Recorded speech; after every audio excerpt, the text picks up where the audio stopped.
Caffeine. It's the MVP of mornings, the unsung hero of deadlines, and the reason anyone in your life tolerates your pre-9 a.m. personality. It's not just a chemical, it's a lifestyle. But as much as we depend on caffeine to keep us upright, it's easy to forget that caffeine wasn't designed for us. I know, shocking. Coffee plants didn't evolve to help us function in the mornings. They evolved caffeine as a survival strategy. That shot of espresso, it's basically nature's Krav Maga, efficient, unrelenting, and designed to incapacitate anything that gets too close. And today, we're going to dive into what makes caffeine so fascinating, frustrating, and downright brilliant. Let's start with the basics. Caffeine is a natural insect repellent. It's the coffee plant's way of saying, I'm not here to be eaten.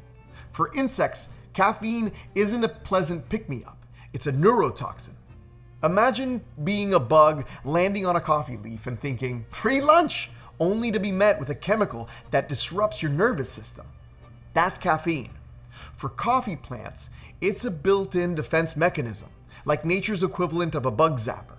For us, it's the reason we can survive staff meetings without screaming into the void. Truly a win-win. But here's where it gets interesting. While caffeine works beautifully against some pests, it's not foolproof. Enter the coffee berry borer. Say that 3 times fast. For now, we're going to call it broca, a tiny beetle with a giant appetite and a talent for chaos. The berry borer, broca, bypasses the caffeine-rich parts of the coffee plant by burrowing directly into the cherries, wreaking havoc from the inside.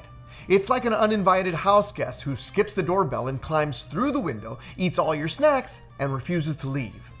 Broca is one of the biggest threats to coffee crops worldwide, especially for small-scale farmers who don't have the resources to combat it effectively. Now imagine you're a coffee farmer. You're relying on caffeine to fend off pests, but you've also got beetles that laugh in the face of nature's defenses. Synthetic pesticides? Well, they're expensive and not always environmentally friendly. Organic farming? Sounds great, but it's complicated and comes with its own set of challenges. It's like playing a video game on extreme difficulty, except the stakes are your livelihood.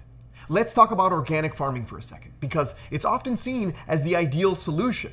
No synthetic pesticides, no harmful chemicals, just pure, sustainable agriculture. Sounds dreamy, right?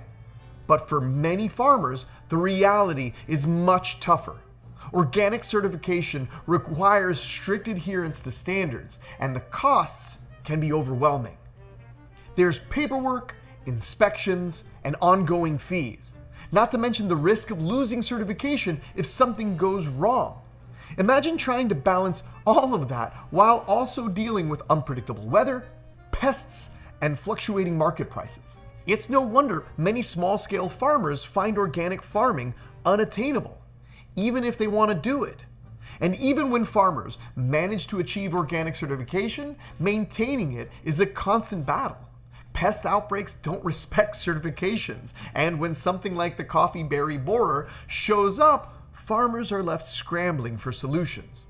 Do they stick to organic methods and risk losing part of their crop? Or do they use non-organic measures and risk losing certification? It's a lose-lose situation, and the stress is real. Fair trade is another buzzword we love to see on coffee bags. It promises better prices and fairer trading conditions for farmers, and it's an important step toward creating a more equitable coffee industry. But, much like organic certification, fair trade comes with costs. Farmers must navigate complex systems to achieve certification, and while they do receive higher prices for their certified products, the upfront investment and ongoing requirements can be daunting. It's like joining a fancy gym. You get the benefits, sure, but only if you can afford to keep paying the membership fees. All of this, the pests, the certifications, the financial pressures, paints a picture of just how challenging coffee farming can be.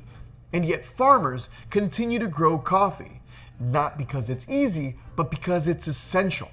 Coffee isn't just a crop, it's a livelihood, a way of life, and for many, a source of pride. The resilience of these farmers is nothing short of remarkable. But let's get back to caffeine. Because it's not just a defense mechanism, it's a multitasker. Besides repelling insects, caffeine also inhibits the growth of competing plants around coffee trees. It's like the coffee plant has its own territorial strategy. I'll thrive here, and everyone else can back off. It's smart, it's strategic, and it's just another reason to be impressed by nature. And while caffeine is hard at work protecting the plant, it's also working wonders for us. It sharpens our focus, boosts our energy, and keeps us going when we'd rather crawl back into bed. But have you ever wondered why caffeine affects us so much? Well, it blocks adenosine, a neurotransmitter that makes us feel tired, tricking our brain into thinking we're more awake than we actually are. It's like hitting the snooze button on exhaustion. But don't be fooled, caffeine isn't magic, it's science. Beautiful, jitter-inducing science. All right, now let's zoom out for a moment.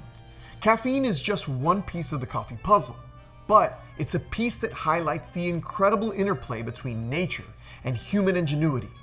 Farmers use nature's defenses like caffeine alongside their own creativity and determination to grow the coffee we love. It's a dance, sometimes messy, sometimes brilliant, but always fascinating. So, what have we learned? Caffeine is amazing, coffee plants are basically geniuses, and coffee farmers are superheroes. Caffeine is nothing short of incredible. It's the coffee plant's secret weapon, our daily superpower, and proof that nature is way smarter than we give it credit for. So, whether you're sipping a meticulously brewed pour-over or chugging diner drip to power through your day, just know that coffee and caffeine has your back. And really, isn't that what matters most?